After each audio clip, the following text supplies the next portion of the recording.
Hi welcome to India's largest digital media network Suman TV. నేను మీ కీర్తి. ఈరోజు నాతో పాటు ఉన్నారు 6 డిగ్రీలు, 10 పీజీలు, 2 పిహెచ్డీలు, 18 ప్రపంచ రికార్డులను సొంతం చేసుకున్న మేనేజ్మెంట్ గురు, ప్రముఖ విద్యావేత్త డాక్టర్ నారాయణ గారు. మిగతా వివరాలన్నీ ఆయన్ని అడిగి తెలుసుకుందాం. నమస్తే సార్. నమస్తే అండి. సార్, బీసీఏ చేయడానికి ఇంటర్లో ఏ కోర్స్ తీసుకున్న వాళ్ళు ఎలిజిబుల్?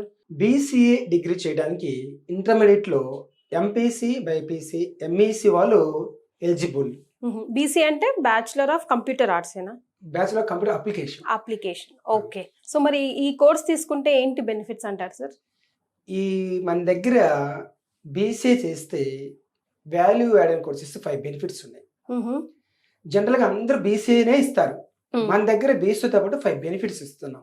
ఏంటి 5 బెనిఫిట్స్ అంటే, first 100% job guarantee on bond paper. అసలు మన దగ్గర కాదు, ఫేమస్ అది job guarantee. Second one, free foreign tour ఉంటుంది.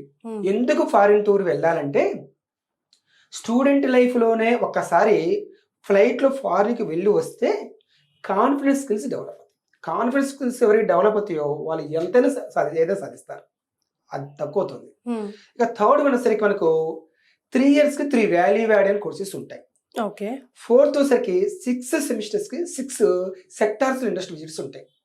ఫిఫ్త్ వన్ వచ్చేసరికి మనం బ్యాంక్ ఎడ్యుకేషన్ కూడా ప్రొవైడ్ చేస్తాం. ఈ 5 బెనిఫిట్స్ మన దగ్గర ఉన్నాయి. Right. So high package draw చేయాలంటే వాల్యూ యాడెడ్ కోర్సులు చాలా ఇంపార్టెంట్ అంటారు. సో ఇందాక మీరు చెప్పారు మాటల్లో మన దగ్గర అది మెయిన్ హైలైట్ అని. ఏంటి సార్ ఆ వాల్యూ యాడెడ్ కోర్స్? అయితే ఇప్పుడు ఉట్టి బీసీఏ చదువుకోవటం వల్ల ప్రయోజనం తక్కువ. దాంతో పాటు వాల్యూ యాడెడ్ కోర్సెస్ కూడా మనం ఇస్తున్నాం. ఏంటంటే సపరేట్ నేర్చుకోవాలంటే ఒక కోర్సు 1 lakh అవుతుంది. 3 years కి 3 lakhs వర్త్ ని వాల్యూని ఇన్క్లూడ్ ఫీజులో అందిస్తున్నాం. ఏంటంటే ఫస్ట్ ఇయర్ వచ్చేసరికి జావా కోర్స్ ఇస్తున్నాం. Second year Oracle or Python కోర్సులు. థర్డ్ ఇయర్కి ఆర్టిఫిషియల్ ఇంటెలిజెన్స్. ఏ ఒక్క కోర్సు నేర్చుకున్నా కూడా మంత్లీ 30-40 సంపాదించుకోవచ్చు. అది ఒక 1-2 years ఎక్స్పీరియన్స్ ఉంటే 1 lakh కూడా సంపాదించుకోవచ్చు. అందులో నవే డేస్ ఆర్టిఫిషియల్ ఇంటెలిజెన్స్ మంచి డిమాండ్ ఉంది. ఆ కోర్సు విడిగా నేర్చుకోకుండా మన వాళ్ళకి బీసీఏతో పాటు మనం ఈ వాల్యూ యాడెడ్ కోర్సెస్ ఇస్తున్నాం. వాల్యూ యాడెడ్ కోర్సులతో పాటు ఇప్పుడు మన ఐ క్రియేట్ డిగ్రీ కాలేజ్ లో బీసీఏ చేస్తే ఇండస్ట్రియల్ ఎక్స్పోజర్ చాలా ఈజీగా ఉంటుంది. రేపు పొద్దున ప్రాక్టికల్ గా పిల్లలకి చాలా ఉపయోగపడుతుంది అని అంటూ ఉంటారు. మీ హైలైట్ పాయింట్ గా కూడా చెప్తూ ఉంటారు. What is that actually? అది ఎలా హెల్ప్ అవుతుంది కెరియర్ కి? ఇప్పుడు BCA computer application, bachelor computer application కదా. ఇప్పుడు వీళ్ళకి అసలు అంత ఇండస్ట్రీస్తో ఎక్స్పోజర్ అవసరం. ప్రతి ఇండస్ట్రీలో కంప్యూటరేగా. ఇప్పుడు మనం ఏం చేస్తామంటే 6 సెక్టార్స్, 6 సెమిస్టర్స్, 6 సెక్టార్స్ ఇండస్ట్రీస్. మన టైటిలే 6 semesters, 6 sectors industries. First semester లో ఆటోమొబైల్ ఇండస్ట్రీ తీసుకెళ్తాం. అంటే కారు, బైకు, స్కూటరు ఇవన్నీ ఎలా తయారవుతున్నాయి అంటే ఇవన్నీ ఫైనల్గా వచ్చేసరికి కంప్యూటర్తోనే ముడిపడింది. ఏది సెట్ చేయాలన్నా, ఏ డిజైన్ చేయాలన్నా కూడా కంప్యూటర్ మీద. మరి చదువుతున్నప్పుడే మన ఆటోమొబైల్స్ ఇండస్ట్రీ తీసుకెళ్తున్నాం. Second semester textile industries. Textiles designing చేయాలన్నా, ఫ్యాషన్ టెక్నాలజీ చేయాలన్నా కూడా కంప్యూటర్తో చేయాల్సింది. అంటే వీళ్ళు టెక్స్టైల్స్ మీద కూడా తీసుకెళ్తున్నాం. అంటే టెక్స్టైల్స్ కూడా జాబ్స్ ఎట్లా ఉంటాయో చదువుతున్నప్పుడు తెలుసుకుంటున్నారు. థర్డ్ ఇయర్లో ఫార్మాకి తీసుకెళ్తున్నాం. ఫార్మాకి మళ్ళీ ఎటు వచ్చేసి మొత్తం ఏం దాని శాంపిలింగ్ చేయాలన్నా కూడా కంప్యూటర్ చేయాల్సిందే. ఇక ఫోర్త్ వచ్చేసరికి మనకు food processing industries. Food testing lab పంపించాలంటే కంప్యూటర్ మీద చేయాలి. టెస్ట్ ల్యాబ్స్ మొత్తం కురికురు అండి, చాక్లెట్ అండి, బిస్కెట్స్ అండి, ఐస్ క్రీమ్స్ అండి, ఇవన్నీ టెస్ట్ ల్యాబ్ చేయాలంటే అంతే కంప్యూటర్ మీద. ఇక ఫోర్త్ వన్ బ్యావరేజ్. బ్యావరేజ్ అంటే drinks, any kind of drinks, అది కూడా టెస్ట్ ల్యాబ్ కంప్యూటర్ మీద డిపెండ్ అయ్యింది. ఇక sixth one FMCG, fast moving consumer goods. నిద్ర లేచిన దగ్గర నుంచి రాత్రి పండుకున్నంత వాడే వస్తువులు, అవి సోప్స్ ఏంటి, షాంపూ అన్ని టెస్టింగ్ ల్యాబ్ కదా. దీన్ని బట్టి ఎండ్ ఆఫ్ డే మళ్ళీ దీంతో పాటు మనం ఏం చేస్తున్నాం అంటే స్టాక్ మార్కెట్ కంప్యూటర్తో కూడుకుంది. కంప్యూటర్ లేకుండా స్టాక్ మార్కెట్ చేసుకోలేరు. ట్రేడింగ్ కంప్యూటర్తో కూడుకుంది. ఎట్టొచ్చేసి కంప్యూటర్తో కూడుకుంది కాబట్టి బీసీఏ చేసుకున్న వాళ్ళకి బీటెక్ సిఎస్ కోర్స్ ఉంది, కంప్యూటర్ సైన్స్. అది 20 lakhs పెద్ద పెద్ద ఇంజనీరింగ్ కాలేజీలో. మన దగ్గర మొత్తం 4 lakhs అయిపోతాయి. ఇన్ని కోర్సులు 6 సెమిస్టర్కి 6 సెక్టర్స్తో ప్రతి చోట కంప్యూటర్ని ఎట్లా యూటిలైజ్ చేస్తున్నారు అనేది డిగ్రీతో చదువుతున్నప్పుడు, ప్రాక్టికల్ అది వస్తున్నప్పుడు బయటికి పోతే ఎందుకు జాబ్ రాదు, ఎందుకు ప్యాకేజీ రాదు, ఎందుకు హై లెవెల్ వెళ్ళరు. ఆ విధంగా మనం ఈ సెక్టర్స్ మీద నాలెడ్జ్ ఇస్తున్నాం. సార్ అంటే ఎప్పుడైనా కూడా మీ ఇన్స్టిట్యూషన్లో చూసుకుంటే డిగ్రీ కానీ హోటల్ మేనేజ్మెంట్ ఇన్స్టిట్యూషన్లో చూసుకుంటే జాబ్ వరకే చూడరు, అవును. బిజినెస్లో కూడా పిల్లలు ఎలా డెవలప్ అవుతారు, దానికి తగ్గ నాలెడ్జ్ ఎలా ఇవ్వాలి, ఫ్రాంచైజ్ తీసుకోవాలంటే ఎలా ఉండాలి వాళ్ళు అన్నది కూడా మీ కరికులంలో ఒక భాగంగా ఫిక్స్ చేసి ఉన్నారు. అవును. ఎందుకు ఆ ఇంట్రెస్ట్ ఎక్కడి నుంచి వచ్చింది? అయితే ఇంకొక విషయం ఏంటంటే మన దగ్గర చదువుకున్న వ్యక్తి జాబ్ చేయకూడదు మన పర్పస్, జాబ్ ఇవ్వాలని పర్పస్. అదే ఈడిపి అంటే entrepreneur development program. Entrepreneur develop program అంటే ఒక ఎంటర్‌ప్రెన్యూర్ వాడు బయటకు వస్తే ఎగ్జాంపుల్కి ఒక 100 మందికి జాబ్ ఇవ్వగలిగితే వైఫ్ 2 పిల్లలు అంటే 100 into 400 మెంబర్స్కి తిండి పెట్టుబడవుతారు. 400 మెంబర్స్ ఉంటే ఒక విలేజ్ అని అనొచ్చు, లేకపోతే ఒక కాలనీ అనొచ్చు. అంటే కాలనీ ఏర్పడుతుంది కదా 400 మందితో. కాలనీ ఏర్పడితే ఒక కిరాణా షాప్ వస్తుంది, ఒక క్లినిక్ వస్తుంది, ఒక మెడికల్ షాప్ వస్తుంది, ఒక స్కూల్ వస్తుంది. అంటే డైరెక్ట్ ఇండైరెక్ట్ ఎంతమంది పోతుంది చూడండి. అంటే ఒక్కడ వల్ల ఇదంతా జరుగుతుంది. ఆ ఒక్కడు మనం ఎందుకు కాకూడదు, మన కాలేజ్ చదివిన వాడు ఎందుకు చేయించకూడదు అని దానిపై ఈడీపీ ఇస్తున్నాం.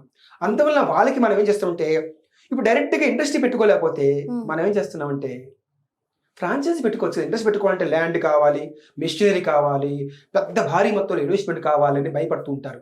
అందుకే బిజినెస్ పెట్టలేకపోతున్నారు తెలియకనే. ఇదంతా మనకు 10,000 crores పెట్టి మనకు స్టార్ట్అప్ కంపెనీస్ నరేంద్ర మోడీ గారు స్పెషల్ ప్యాకేజ్ పక్కన పెట్టారు. మినిమం 25 lakhs నుంచి 1 year ఇస్తారు స్టార్ట్అప్స్కి. అది కూడా నో సెక్యూరిటీ నో ష్యూరిటీ. అది మన పిల్లలకి ఏర్పాటు చేస్తున్నాం. మన దగ్గర బీబీఏ చదవనివ్వండి, ఈడీపీ, బీకామ్ కంప్యూటర్ చదివినివ్వండి, బీసీ కంప్యూటర్ చదివినివ్వండి, ఎట్టొచ్చి వాళ్ళకి ఫ్రాంచైజ్ బిజినెస్ ఈజీగా పెట్టుకోవచ్చు. ఫ్రాంచైజ్ అంటే ఏమి లేదు, లైసెన్స్ తీసుకోవడమే.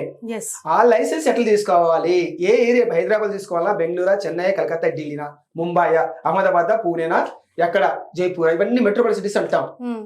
ఎక్కడ ఏ కారణాలు చౌరస్తులో పెట్టుకుంటే ఒక హోండా కారో, హుందాయినో, టాటానో, టయోటానో, మెర్సిడీస్నో, బెంజినో, ఒక కేటీఎంనో, ఒక ఇది ఆటోమొబైల్ తీసుకుంటే, అది టెక్స్టైల్స్ తీసుకుంటే ఒక రేమండ్స్, ఒక జుడియాకో, ఒక యారోనో, ఎన్ని ఉన్నాయి, పీటర్ ఇంగ్లాండ్, వ్యాన్ విసియన్, ఎన్ని రకాల డెనిమ్ లాంటి టెక్స్టైల్స్ రకాల బ్రాండ్స్ ఉన్నాయి.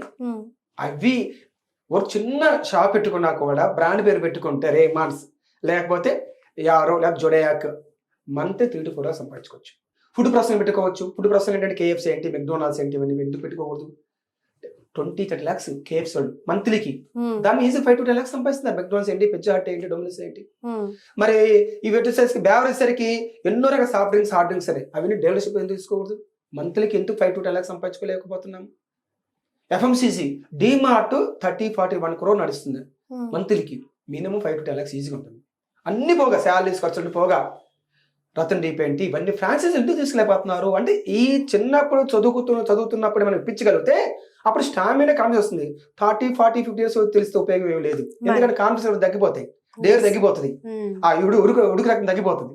ఎప్పుడేం చేయాలంటే 25 లోపు చేయాలి, స్టార్ట్ చేయాలా. 30కి మంచి ఎక్స్పీరియన్స్ సంపాదిస్తాడు, మంచి యంగ్ బ్లడ్ ఉంటుంది, బాయిల్ పెడితే బ్రహ్మాండంగా వెళ్ళిపోతాడు.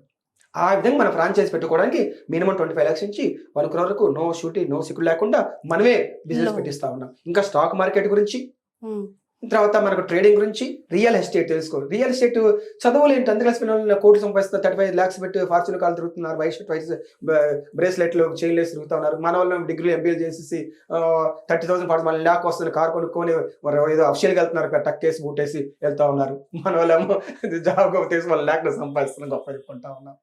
ఎక్కడ డ్రాబ్యాక్ అవుతుంది, ఎక్కడ ల్యాక్ ఆఫ్ కాన్ఫిడెన్స్ తగ్గుతూ ఉంది, ఇక్కడ ఇదంతా జరుగుతుంది. మనం రీసెర్చ్ చేసి దానిపైన కాశ్మీర్ కన్యాకుమారి తిరిగి ఇంత నాలెడ్జ్ గెయిన్ చేసి మన స్టూడెంట్స్ మనం ఎందుకు ఇలా పోతున్నాము, ఇది ప్రాక్టికల్ నాలెడ్జ్ అంటే. థియరీ ఇచ్చేది క్లాసుల్లో కూర్చోబెట్టి క్లాస్ అమాంగ్ 4 walls మధ్య చదువు చెప్పడం ఏంటి, ఏసీ రూమ్లు పెట్టేసి థియరీ చెప్పి థియరీ రాస్తాడు, ఎగ్జామ్ థియరీ రాస్తే పోయి ఎగ్జామ్ జాబ్ చేసుకోవాలి. ఆ అర్థం కాకుండా మంచి పొజిషన్ తీసుకుని మన తపన. రైట్. సో ఐ క్రియేట్ కాలేజ్లో, డిగ్రీ కాలేజ్లో బీసీఏతో పాటు ఈడీఏ చేస్తే మంచి ఇండస్ట్రియల్ ఎక్స్పోజర్తో పాటు ప్రాక్టికల్ నాలెడ్జ్తో పాటు చక్కటి జాబ్స్, మంచి ప్యాకేజెస్ డ్రా చేయొచ్చు అని నాకు తెలిసిందండి. మీకు తెలిసింది నలుగురితో పంచుకోవాలని మీ ఆశే ఇన్ని ఇయర్స్గా సక్సెస్ఫుల్గా రన్ అయ్యేలా చేస్తుంది. Thank you so much.